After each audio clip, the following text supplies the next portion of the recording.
Shalom, puji nama Tuhan, Bapak Ibu Saudara, selamat pagi. Kita bertemu kembali dalam DSG hari ini. Nah, sebelum kita mendengar firman dan sebelum kita mengawali aktivitas, saya ajak Bapak Ibu kita akan berdoa. Bapak, kami bersyukur, kami berterima kasih untuk hari yang baru yang Kau berikan untuk kami. Tuhan, sebelum kami berjalan menjalani aktivitas kami sepanjang hari ini, kami mau datang di hadapan-Mu, sucikan, kuduskan kami, dan Tuhan tolong kami, berbicaralah kepada kami, supaya kami mengerti hati-Mu, supaya kami mengenal jalan-Mu. Dan hari ini kami mau berjalan hanya bersama-Mu Tuhan. Pegang tangan kami dan tuntunlah setiap langkah kami. Terima kasih Tuhan, kami bersyukur, kami berterima kasih. Dalam nama Yesus kami berdoa. Haleluya, amin. Ya, puji Tuhan Bapak Ibu, Saudara semua. Pagi hari ini saya akan membagikan firman Tuhan yang terambil di Kisah Para Rasul pasal yang ke-7, ayat yang ke-54 sampai yang ke-60. Nah, itu perikop yang sudah sangat kita hafal ya, kita sudah sering dengar ceritanya tentang Stefanus yang dibunuh. Kita tahu persis Stefanus mati karena dia dilempari batu ketika dia menyampaikan firman Tuhan ya. Kita mau baca bareng-bareng di Alkitab di Kisah Para Rasul 7 ayat yang ke-54 ayat sampai yang ke-60. Saya akan bacakan, Bapak Ibu Saudara bisa menyimak. Demikian firman Tuhan. Stefanus dibunuh, Saulus hadir. Ayat yang ke-54. Ketika anggota-anggota Mahkamah Agama itu mendengar semuanya itu, sangat tertusuk hati mereka. Maka mereka menyambutnya dengan gertakan gigi. Tetapi Stefanus yang penuh dengan Roh Kudus menatap ke langit, lalu melihat kemuliaan Allah dan Yesus berdiri di sebelah kanan Allah. Lalu katanya, "Sungguh aku melihat langit terbuka dan Anak Manusia berdiri di sebelah kanan Allah." Maka berteriak-teriaklah mereka, sidang mahkamah agama itu ya. Mereka berteriak-teriak dan sambil menutup telinga serentak menyerbu Stefanus. Mereka menyeret dia keluar kota lalu melemparinya. Dan saksi-saksi meletakkan jubah mereka di depan kaki seorang muda yang bernama Saulus, yang nantinya akan menjadi Paulus. Sedang mereka melemparinya, Stefanus berdoa, katanya, Ya Tuhan Yesus, terimalah rohku." Sambil berlutut, ia berseru dengan suara nyaring, "Tuhan, janganlah tanggungkan dosa ini kepada mereka."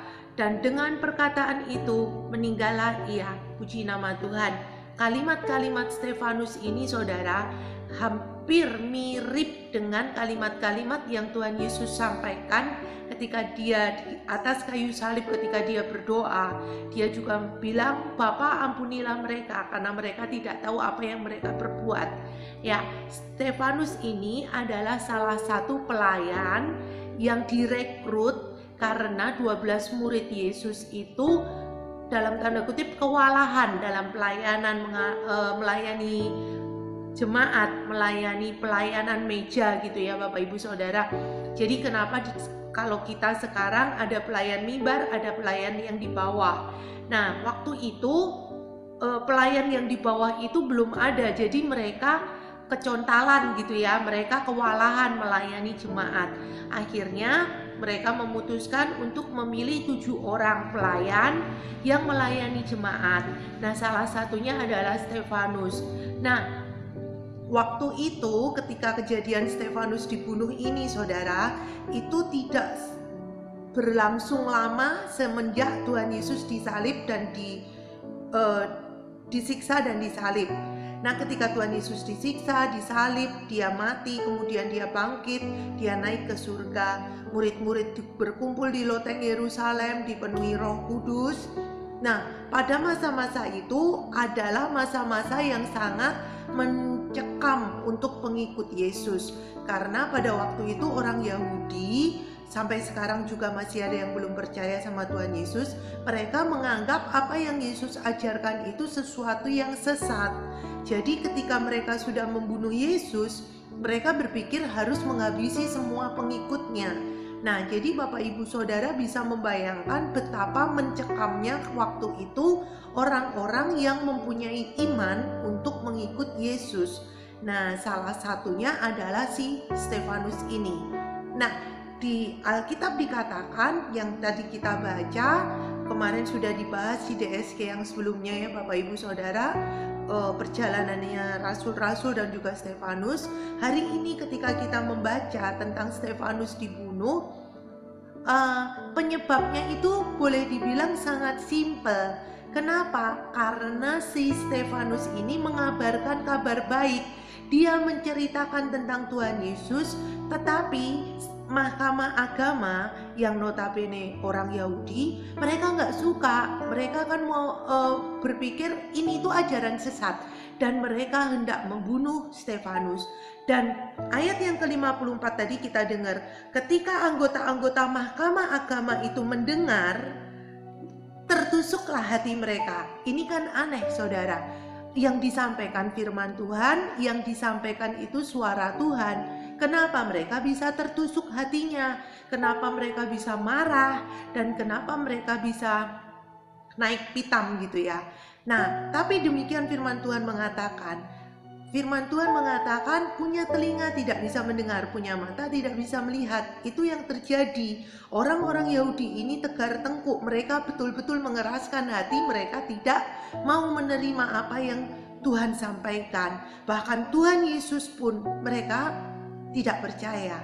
Nah, apa yang terjadi kemudian? Sidang mahkamah ini menyeret Stefanus pergi keluar kota, lalu dipukul dengan batu. Stefanus tidak mau berhenti menyampaikan Injil. Stefanus terus menyampaikan kebenaran firman, tapi dia mengalami aniaya. Pagi hari ini apa yang mau saya share saudara? Ada dua hal yang bisa kita pelajari dari kehidupan Stefanus. Yang pertama, kita bisa belajar merespon dengan benar. Kita bisa lihat Stefanus itu bisa dalam tanda kutip bisa disamakan dengan ketika kita hidup di dunia saat ini. Tuhan katakan kita itu seperti domba di tengah serigala. Tadi siang saya habis ngobrol sama teman saya saudara, mengenai COVID itu ya. Hari-hari ini kan marak tentang COVID. Nah, teman saya di Semarang ini cerita bahwa di kampungnya tetangga-tetangganya itu sebetulnya memiliki gejala tapi tidak mau rapid antigen. Jadi mereka merasa mereka baik-baik aja. Saya tanya, terus mereka isoman atau berkeliaran gitu ya? Kemudian teman saya bilang katanya berkeliaran saudara. Jadi mereka merasa baik-baik. Ini cuman badan lelah, cuman flu dan sebagainya. Tapi fakta membuktikan di kampung tersebut dalam 1 minggu itu ada 3 orang yang meninggal karena sakit yang tiba-tiba saudara. Nah, apa yang terjadi kemudian? Teman saya karena di rumahnya ada orang tua, mereka memilih untuk tidak keluar rumah kalau nggak perlu sekali, dan mereka memilih untuk menutup pintu saudara, menutup pintu. Dan ya udah, intinya ya kalau orang lain yang punya gejala nggak mau karantina, ya saya yang tutup diri gitu ya. Nah, kemudian dari obrolan itu teman saya ini bilang, sekarang itu orang yang on track itu jadi di jalur yang lurus itu yang dianggap aneh. Saya kemudian berpikir, oh iya, seringkali saudara, berapa banyak ketika kita menjadi pelaku firman, kita kerja dengan baik, kita tidak kerja dengan suap, kita tidak kerja dengan motivasi yang lain, kita justru dianggap aneh oleh teman-teman kerja kita. Ketika sekolah kita tidak mencontek, teman-teman yang lain nyontek, kita dianggap sok kudus.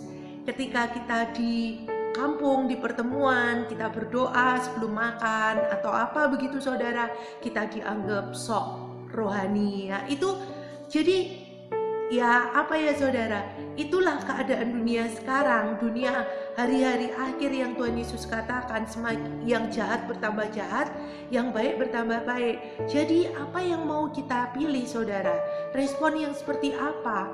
Stefanus bisa marah, Stefanus berhak untuk membalas, tapi dia tidak memilih untuk membalas. Ketika dia berbeda, dalam tanda kutip berbeda sendiri dari yang lain, dia tahu dia hidup benar, dia melakukan firman Tuhan, Stefanus tidak menyimpang. Jadi dia tetap di jalurnya Tuhan, on the track. Jadi walaupun dia dibenci kiri kanan gitu ya, dikatain dan sebagainya, dia tetap pegang firman. Nah, walaupun harus mati dirajam, dilempar batu, Stefanus nggak takut saudara, tapi dia memilih merespon yang benar. Merespon yang benar sesuai firman apa? Balas perbuatan yang jahat dengan kasih. Tampar pipi kiri, belikan pipi kanan. Tuhan mengajarkan kasih dan itu Stefanus lakukan. Kenapa? Karena Stefanus tahu persis firman Tuhan. Dia mau hidupnya itu berkenan untuk Tuhan. Jadi saudara, yang pertama cara kita merespon apapun yang terjadi dalam hidup kita saat-saat hari-hari ini. Mau itu masalah datang, mau itu penyakit datang, kembali ke respon kita. Apakah kita merespon seperti firman Tuhan yang kita dengar, yang kita pegang? Kalau kita bisa begini saudara, kita bisa mengandaikan, kalau Tuhan Yesus di posisi saya, apakah yang akan Tuhan Yesus lakukan? Nah, menurut saya, ketika kita merespon, responlah seperti apa yang Tuhan Yesus mau. Itu yang pertama. Yang kedua saudara, ketika kita pegang firman Tuhan, ketika kita merespon dengan benar, sudah tentu, sudah pasti. Ketika kita hidup terang, hidup benar, tidak mudah. Itu seperti menghantam aliran gitu ya. Semua arusnya ke sana gitu. Tapi ketika kita pegang firman Tuhan, Tuhan bukan ke sana, Tuhan maunya ke sana. Jadi kita ke sana sendiri. Jadi kayak tabrakan begitu, nabrak dan sebagainya. Itu gak sedikit terjadi saudara. Tapi tetap teguh pegang firman Tuhan, tetap percaya. Jadi walaupun kita beda sendiri, karena kita memilih untuk merespon sesuai firman, tapi kita dianggap aneh oleh keluarga, rekan-rekan, teman dan sebagainya.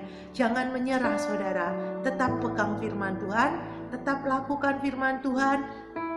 Sekolah, kuliah, bekerja, lakukan semua yang terbaik untuk Tuhan seperti apa yang Tuhan mau.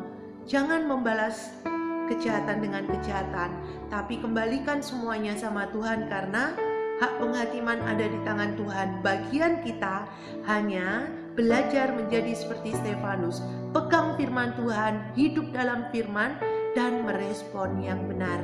Puji nama Tuhan, demikian firman yang bisa saya bagikan. Biarlah ini boleh menjadi rema dalam kehidupan kita, khususnya sepanjang hari ini. Selamat beraktivitas, Tuhan Yesus memberkati.